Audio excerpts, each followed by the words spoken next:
We'll start off, shall we, with Nigeria against Ghana. Remember, that was goalless in the first leg. Nigeria favourites to go through as we welcome in, Nigerian's own Colin Udo is with us.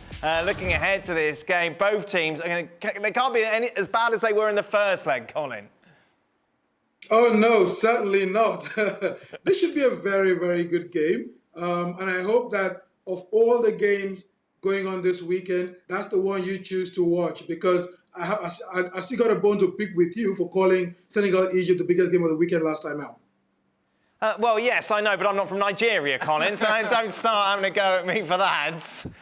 Looking at if you watch the game, I was right. Yep. Let's focus on this from Nigeria and Ghana perspective. Obviously, you told us last time the rivalry between these two countries that then, of course, come out on the football pitch. Nigeria favourites. How big a disaster would it be if they don't qualify? Oh, it will be an absolute disaster. Look, as it stands now, Nigeria are the favourites. Ghana, not quite. But Nigeria has invested a lot into trying to qualify for the World Cup. Is the reason that Ghana was fired with 2 weeks to the AFCON, because officials felt, look, they could afford to pass up on the AFCON just so they can make it to the World Cup, because it's an election year for the Football Federation in Nigeria, and if the team fails to qualify for the World Cup, that's going to spell a lot of trouble for the Federation. It's also going to lead to plenty of blowback both on the team, the coaches, the federation. So there's a lot riding on not going to the World Cup. A lot of money also riding on it. The $12 million that are supposed to come in, $2 million in preparation, $10 million for at least making it to the group stage. Wow. So a lot riding on it, both for Nigeria and for Ghana. What's your prediction? I think Nigeria will win 2-0. I mean, if you look at the first game, I was in Ghana. That stadium was pumping. It's a 40,000 capacity stadium. I think they got at least 50,000 in there on the day, because even the media stand, we had barely standing space to work with. So, and even with that, Nigeria still had the better chances. So coming home, I think the Super Eagles are going to win this one by at least 2-0. Let's look ahead now to what is without a doubt the biggest of the matches that take place tomorrow. Oh, come Senegal on. taking on Egypt. 1-0, of course, how it stands going into this second leg. Egypt with the advantage, but it is so fine, this advantage, isn't it, Colin?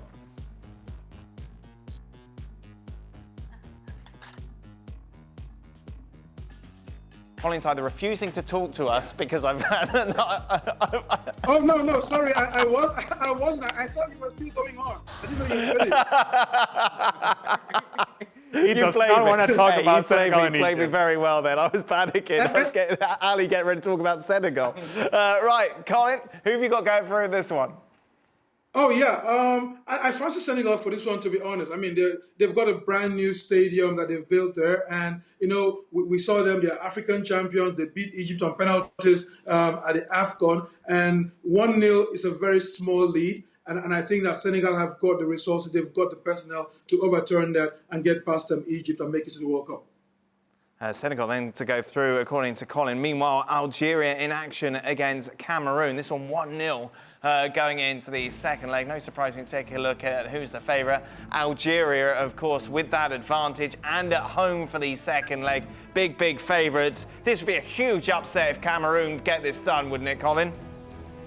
Oh, yeah, a massive upset. But here's what I think. I think Cameroon are going to go there and get a draw, but Algeria still make it to Qatar.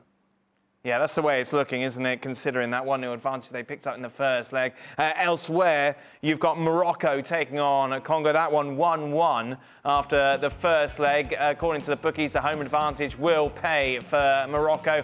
And it really should, shouldn't it, Colin?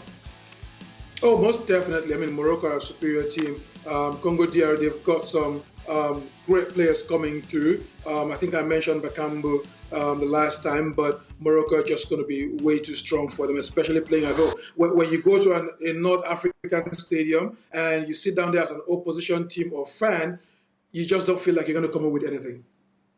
And finally, Tunisia take on Mali. Tunisia with a 1-0 lead going into the second leg. Big favourites as well to advance. Any chance for Mali, Colin? Well, you know, when we went into this playoffs, I did think that Mali were going to be the dark horses who would surprise people. But after that own goal at home, it's going to be tough picking them. But I still think that they might get a goal. And if Tunisia are not careful, Mali might stun them. Thanks so much for watching ESPN on YouTube. And for more sports highlights and analysis, be sure to download the ESPN app. And for premium content and live streaming, subscribe to ESPN Plus.